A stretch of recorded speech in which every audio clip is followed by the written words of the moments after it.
नमस्कार, सुप्रभात, good morning. आप देख रहे हैं IBC 24। मैं हूं राहुल सिन्हा। सुबह 7 बजे की खबरों में आपका स्वागत है और बुलेटिन की शुरुआत करेंगे इस वक्त की एक अहम खबर से। छत्तीसगढ़ के कई इलाकों में बारिश हुई है। राजधानी रायपुर समेत कई जिलों में बारिश हुई है। बारिश से तापमान में गिरावट आ गई है। सर्द हवाओं के कारण ठंड बढ़ गई है। छत्तीसगढ़ में आज भी कई जगहों पर बारिश के आसार जताए गए। मौसम विभाग ने इसे लेकर पूर्वानुमान जारी कर दिया है।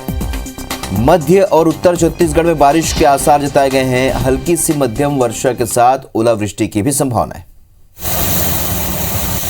इधर बिलासपुर में भी देर रात मौसम का मिजाज बदल गया। तेज हवाओं के साथ बारिश हुई। बारिश से तापमान में गिरावट आई। ये दो तस्वीरें आप देख रहे हैं। छत्तीसगढ़ में मौसम का मिजाज बदला। बीती रात से लगातार बारिश हुई। कई जिलों में बारिश हुई। उत्तर और मध्य छत्तीसगढ़ में चेतावनी दी गई है। पूर्वानुमान जारी किया गया है। बारिश अभी और हो सकती है, इसके आसार जताए गए। तो दो तस्वीरें आप देख रहे हैं रायपुर और बिलासपुर की, जहां पर तेज बारिश दर्ज की गई है और तापमान में गिरावट आई है। जाहिर सी बात है, अब ठंड बढ़ने की संभावना है। बलौदाबाजार और बेमेतरा की तस्वीर देख रहे हैं। यहाँ कई जगहों पर ओले भी गिरे हैं। आप दो तस्वीरें देख रहे हैं बलौदाबाजार और बेमेतरा की। बलौदाबाजार में कई जगहों पर बारिश के साथ ओले गिरे हैं। वहीं बेमेतरा में भी ओलावृष्टि हुई।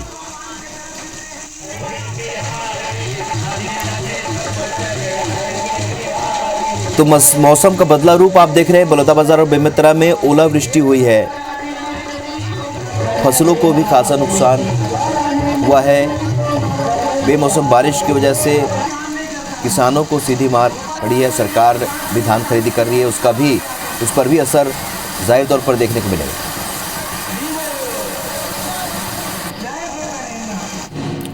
गौरेला पेंड्रा मारवाही समेत अमरकंटक इलाके में बारिश हुई। कल शाम से ये बारिश अब भी जारी है। बारिश के चलते आज जिले में धान की खरीदी नहीं होगी। कलेक्टर ने धान नहीं खरीदने के निर्देश दिए हैं। कई गांव में बारिश के चलते बिजली गुल हो चुकी है। पूरे इलाके में कोहरा छाया हुआ है।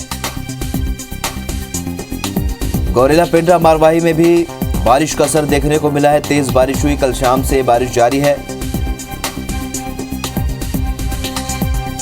और आज जिले में धान की खरीदी नहीं हुई।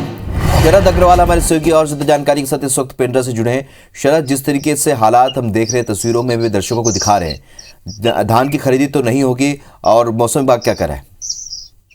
जी बिल्कुल, मौसम विभाग के मुताबिक आने वाले 2 से 3 दिनों तक कमोबेश ऐसे ही मौसम रहने की संभावना है। वहीं जिले की कलेक्टर नम्रता गांधी ने आज निर्देश जारी किया है कि 29 दिसंबर यानी आज पूरे जिले में धान खरीदी नहीं होगी, क्योंकि आज पूरे दिन बारिश की संभावना है और इस धान खरीदी को आज बंद किया गया है। जिनमें आज जो किसान टोकन तो कटवा सकते हैं, पर उसको आने वाले 5 दिनों में समायोजित किया जाएगा। तो ये इंतजाम प्रशासन की ओर से धान खरीदी को लेकर किए गए हैं।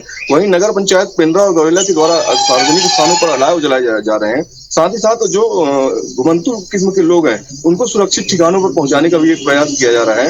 इसके अलावा मौसम की बात करें तो गौरेला पेंड्रा मरवाही सहित अमरकंटक इलाके में घना कोहरा छाया हुआ। कल शाम से यहाँ लगातार बारिश हो रही है, जिसके कारण कई गांवों में बिजली भी गुल है।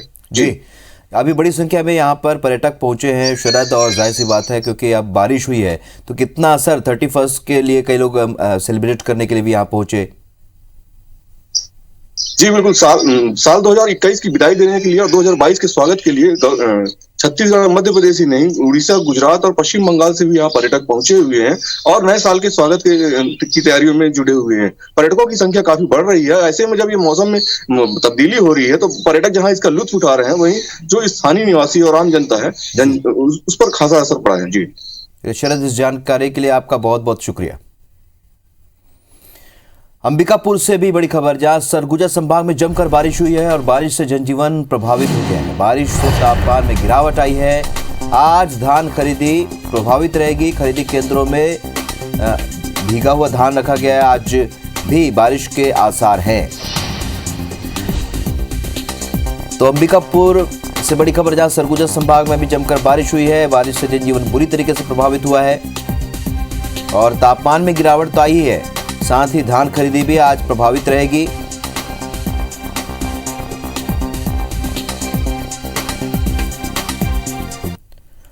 और अब बात मध्य प्रदेश की करते हैं। मध्य प्रदेश के कई जिलों में बारिश हुई है। मध्य प्रदेश के कई जिलों में लगातार बारिश अब भी हो रही है। बारिश के साथ ठंड भी बढ़ गई है। अलाव का सहारा इस वक्त लोग ले रहे हैं। तेज बारिश के साथ कई जिलों में ओले भी गिरे हैं। बेमौसम बारिश ने किसानों की मुश्किल बढ़ा दी।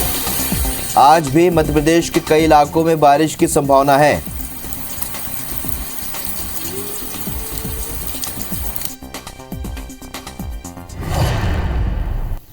तो ये 6 तस्वीरें आप देख रहे हैं जहां पर बारिश का खासा असर देखने को मिला। भोपाल, इंदौर जो प्रमुख शहर है वहां पर इसका बारिश का असर देखने को मिला। कई जगहों पर बारिश के साथ ओले भी गिरे। उमरिया की जो तस्वीर देख रहे हैं आप, तस्वीरों में देख पा रहे हैं किस तरीके से ओले भी गिरे हैं।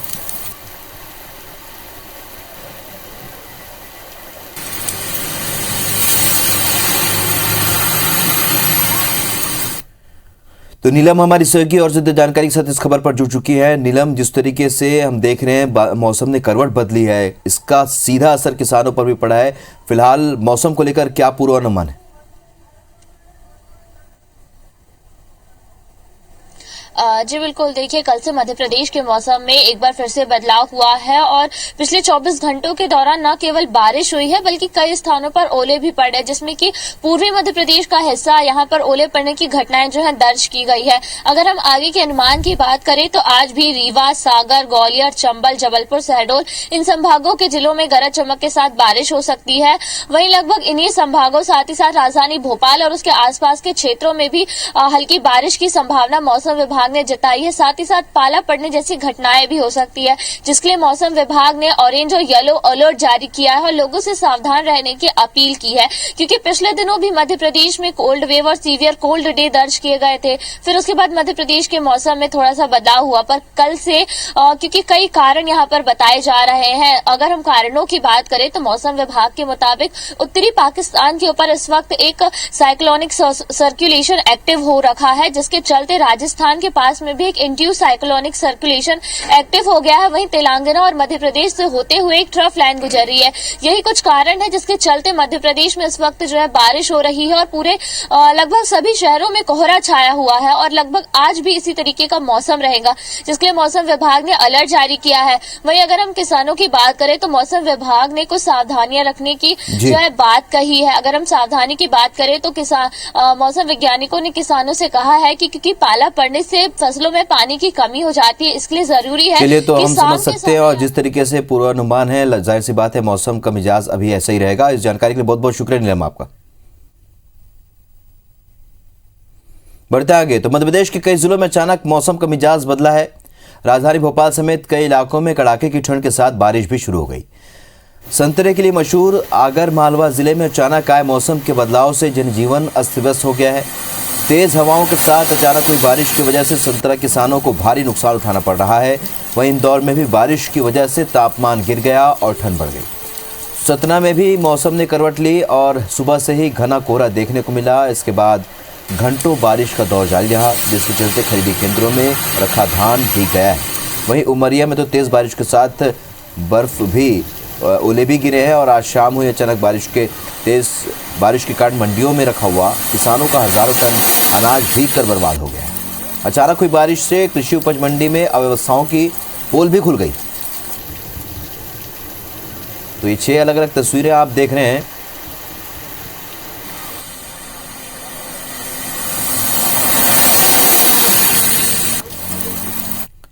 मध्य प्रदेश में बीते 24 घंटे में 42 नए कोरोना मरीज मिले हैं और अब तक 7,93,768 संक्रमित पाए गए हैं कुल, और कल एक मरीज की मौत भी हुई है। तो अब तक 10,533 मरीजों की कुल मौत हो चुकी है। मध्य प्रदेश में कल 19 मरीज डिस्चार्ज भी किए गए और अब तक 7,82,950 मरीज स्वस्थ हो चुके हैं और इस वक्त एक्टिव मरीजों की संख्या मध्य प्रदेश में 285 है। मध्य प्रदेश में कल 1,63,556 लोगों को वैक्सीन लगी है। अब तक 10,17,79,933 लोगों को वैक्सीन लग चुकी है। मध्य प्रदेश का कोरोना अपडेट आपको दिखा रहे हैं। बीते 24 घंटे में 42 नए मरीज मध्य प्रदेश में मिले हैं।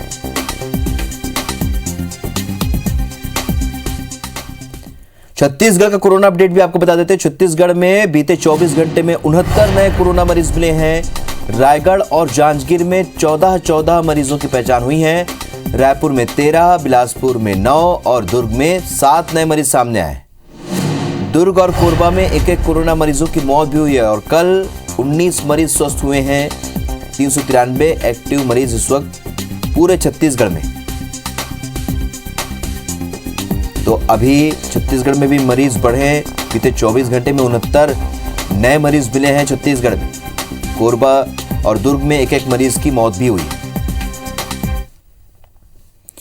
तो कोरोना से बचाव के लिए प्रदेश में 15 से लेकर 18 वर्ष के किशोर किशोरियों को 3 जनवरी से टीके लगाए जाएंगे। इसके लिए पात्र लाभार्थी 1 जनवरी से कोविन ऐप पर अपना पंजीयन करा सकते हैं। केंद्र सरकार के निर्देश पर स्वास्थ्य कर्मियों, फ्रंटलाइन वर्कर्स और गंभीर बीमारियों से पीड़ित 60 से अधिक आयु के लोगों को 10 जनवरी से कोरोना वैक्सीन की तीसरी खुराक दी जाएगी। इस वर्ग के ऐसे लोग जिन्हें दूसरी खुराक लिए हुए 9 महीने या फिर 39 सप्ताह हो चुके हैं, उन्हें तीसरी खुराक दी जाएगी। पात्र नागरिक कोविन ऐप में पंजीयन करा के तीसरा टीका लगवा सकते हैं। कोरोना टीकाकरण की राज्य नोडल अधिकारी डॉक्टर प्रियंका शुक्ला ने बताया कि 15 से लेकर 18 साल तक के प्रदेश के लगभग 16,39,000 किशोरों के टीकाकरण की तैयारी पूरी कर ली गई है। इसके लिए सभी जिलों के टीकाकरण अधिकारियों को बता दिया गया है। इन लाभार्थियों के लिए केवल कोवैक्सीन टीके का ही विकल्प रहेगा। उन्होंने बताया कि राज्य के करीब 3,40,000 स्वास्थ्य कर्मियों, 3,19,000 फ्रंटलाइन वर्कर्स और गंभीर बीमारी से पीड़ित 5,16,000 60 वर्ष से अधिक आयु के लोगों को 10 जनवरी से वैक्सीन की तीसरी खुराक दी जाएगी। इधर कोरोना समीक्षा बैठक में मुख्यमंत्री शिवराज सिंह चौहान ने नाइट कर्फ्यू के अलावा दूसरे प्रतिबंध नहीं लगाने का फैसला लिया है। उन्होंने कहा कि नाइट कर्फ्यू रात 11 बजे से लेकर सुबह 5 बजे तक ही रहेगी। आर्थिक गतिविधियां जारी रहेंगी। अन्य सभी कार्यक्रम भी यथावत चलते रहेंगे। उन्होंने अधिकारियों को निर्देश दिए कि भीड़ ना हो, इसके प्रयास किए जाएं। लोगों से भी कोविड गाइडलाइंस का पालन करने की अपील की है।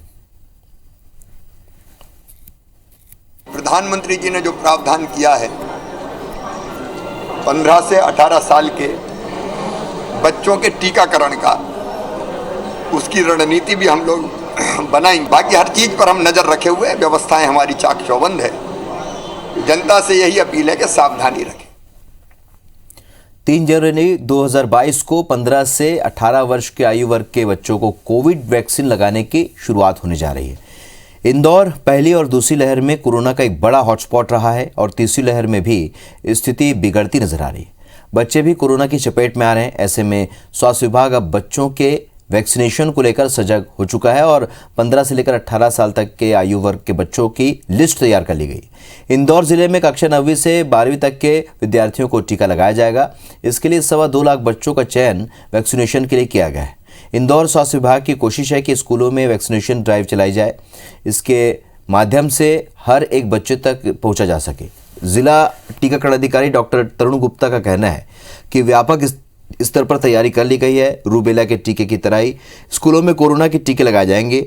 स्टेट गवर्नमेंट की गाइडलाइन के अनुरूप ही काम किया जाएगा। माननीय प्रधानमंत्री जी ने अनाउंस किया है कि 3 जनवरी से बच्चों का वैक्सीनेशन किया जाएगा। नए साल का एक उनका लिए तोहफा है, जिसमें कि 15 साल से 18 साल के बच्चों का वैक्सीनेशन किया जाना है। मीनवाइल हमारी तैयारियां चल रही है कि इनको हम किस प्रकार से उनको वैक्सीनेशन सरलता से और जल्द से जल्द कर सकें, इसकी हम तैयारियाँ कर रहे हैं। इस बीच एक बड़ी खबर आपको बता दें, छत्तीसगढ़ के मुख्यमंत्री भूपेश बघेल यूपी दौरे पर हैं। आज लखनऊ से रायबरेली जाएंगे मुख्यमंत्री भूपेश बघेल। सरदार वल्लभ भाई पटेल के मूर्ति अनावरण कार्यक्रम में वो शामिल होंगे। प्रेक्षकों की मीटिंग में भी वो शामिल होंगे। तो आज मुख्यमंत्री भूपेश बघेल यूपी दौरे पर रहेंगे। लखनऊ से रायबरेली जाएंगे। सरदार वल्लभ भाई पटेल की मूर्ति अनावरण कार्यक्रम में वो शामिल होंगे। मध्य प्रदेश में त्रिस्तरीय पंचायत चुनाव निरस्त कर दिए गए हैं और राज्य निर्वाचन आयोग ने 4 दिसंबर 2021 को घोषित किए गए चुनाव कार्यक्रम को निरस्त कर दिया। इससे पहले मध्य प्रदेश त्रिस्तरीय पंचायत चुनाव को लेकर राज्य निर्वाचन आयोग में बैठक हुई। अध्यादेश को वापस लिए जाने के बाद राज्य चुनाव आयोग ने कानूनी स्थिति को लेकर विधि विशेषज्ञों के साथ बैठक की। देखिए, पूरी प्रक्रिया ही निरस्त हो गई है। ऐसी स्थिति में सारे उम्मीदवारों की अभ्यर्थता भी निरस्त हो गई है और जिन्होंने अपनी जो निक्षेप राशि जमा की है वो राशि वापस प्राप्त करने के लिए वो दर राज्य निर्वाचन आयोग के द्वारा जो पंचायत चुनाव स्थगित करने का निर्णय लिया गया है, इसके लिए मैं चुनाव आयोग का धन्यवाद करता हूँ। ओबीसी वर्ग को न्याय मिले, इसलिए एक बड़ा कदम हमारी सरकार ने उठाया। मुझे आशय होता है कि निरस्त करने के बाद उन लोगों का क्या होगा जिनके पैसे खर्च हो चुके हैं, जो निर्वाचित हो चुके हैं, लाखों रुपए खर्च हुए हैं, लाखों लोगों के लाखों रुपए खर्च हुए हैं, उसकी भरपाई कौन करेगा? सारी चीजों से साफ लगता है कहीं ना कहीं भारतीय जनता पार्टी के दबाव में राज्य निर्वाचन आयोग ने यह निर्णय लिया है। मध्य प्रदेश छत्तीसगढ़ का नंबर 1 न्यूज चैनल IBC 24 न केवल आपको देश विदेश और आपके काम की खबरों से रूबरू कराता है, बल्कि अपने सामाजिक सरोकार भी निभाता है। और इसी कड़ी में IBC 24 ने मध्य प्रदेश की राजधानी भोपाल में हेल्थ कॉन्क्लेव का आयोजन किया, जिसमें कोरोना योद्धाओं का सम्मान किया गया। चिकित्सा शिक्षा मंत्री विश्वास सारंग के हाथों कोरोना योद्धाओं का सम्मान हुआ। मंत्री ने इस कार्यक्रम के लिए IBC 24 की जमकर सराहना की। तस्वीरें मध्य प्रदेश की राजधानी भोपाल में आयोजित IBC 24 हेल्थ कॉन्क्लेव की हैं। IBC 24 ने उन कोरोना योद्धाओं का सम्मान किया जिन्होंने संकट की घड़ी में अपनी जान की परवाह किए बिना ही मानव सेवा की मिसाल पेश की। चिकित्सा शिक्षा मंत्री विश्वास सारंग के हाथों ऐसे कोरोना योद्धाओं का सम्मान किया गया। ग्वालियर के डॉक्टर फराज आदिल और सुरेश जाड़ी 24 सैल्यूट करता है डॉक्टर फराज आदिल और डॉक्टर सुरेश जाड़ी जी। भोपाल के ममतेज शर्मा फरिश्ते सामने आए हैं और इन्होंने उस दायित्व को बखूबी निभाया है। जबलपुर के दिनेश मिश्रा इस प्रयास को, उनके सतत सेवा भाव को। इंदौर के प्रदीप चौधरी और भोपाल के उमा शंकर तिवारी को सम्मानित किया गया। इसके साथ ही Shivani Agarwal Sage University Bhopal, doctor Swati Vyas ji के लिए doctor Swati Vyas Mansarovar ayurvedic medical college और hospital Bhopal, doctor Ajay Hardia, doctor Ashish Hardia Devi Ahilya cancer अस्पताल Indore, doctor Jagpreet Singh Mansarovar ayurvedic medical college hospital Bhopal, Rajesh Sthapak Vijayashree ayurvedic medical college and hospital Jabalpur के लिए कॉलेज के dean doctor Shankar Rao, doctor Krishnanand LNCT Bhopal, doctor Romil Singhai dental house Jabalpur, doctor PD Gurjar hospital Indore, doctor Anup Sahu Surya life care Sagar का सम्मान किया गया। मंत्री विश्वास सारंग ने इस आयोजन के लिए IBC 24 की जमकर सराहना की। इस दौरान नगरीय प्रशासन राज्य मंत्री OPS भदौरिया भी मौजूद रहे। कि समाज का एक बड़ा वर्ग खड़ा हुआ और समाज की सेवा के लिए आगे आया और उन समाज से जुड़े हुए सेवा भावियों का आज यहाँ पर IBC ने सम्मान किया है। मैं बहुत बधाई देता हूँ। सबसे पहले तो मैं IBC 24 की पूरी टीम को दिल से और हृदय से धन्यवाद देना चाहता हूँ। जब देश और समाज संकट में होता है तब जो आगे बढ़ के मदद करते हैं, सही मायनों में वो सच्चे देशभक्त होते हैं। आयोजन में न केवल कोरोना योद्धाओं का सम्मान किया गया, बल्कि कोरोना के बचाव और रोकथाम के उपायों पर डॉक्टर्स के पैनल ने सार्थक चर्चा कर जनजागरण भी किया। डॉक्टरों ने बताया कि किस तरह कोरोना से बचा जा सकता है, किस तरह ओमिक्रॉन के बढ़ते खतरे से मुकाबला किया जा सकता है। हमारे यहाँ मानसरोवर के द्वारा भी करीब 1 लाख से ज़्यादा जो काढ़े के जो पैकेट हैं वो फ्री में सब जगह हमने जा के बैठे। हमने उनका ट्रीटमेंट किया, उनका कैंसर के अंदर भी हमने आराम दिया और हमने उनको कोविड से भी निजात दिलाई। इस कार्यक्रम के पीछे IBC 24 का मकसद कोरोना वॉरियर्स का हौसला बढ़ाना और उनके काम को प्रोत्साहित करना है। साथ ही लोगों को महामारी के प्रति जागरूक करना है ताकि लोग इस कोरोना महामारी से खुद को बचा सकें। नीलम गुरवे, IBC 24 भोपाल। तो सुबह 7 बजे की खबरों में फिलहाल इतना ही। आगे देखिए छत्तीसगढ़ी बुलेटिन। हमर बानी हम लोग। नमस्कार।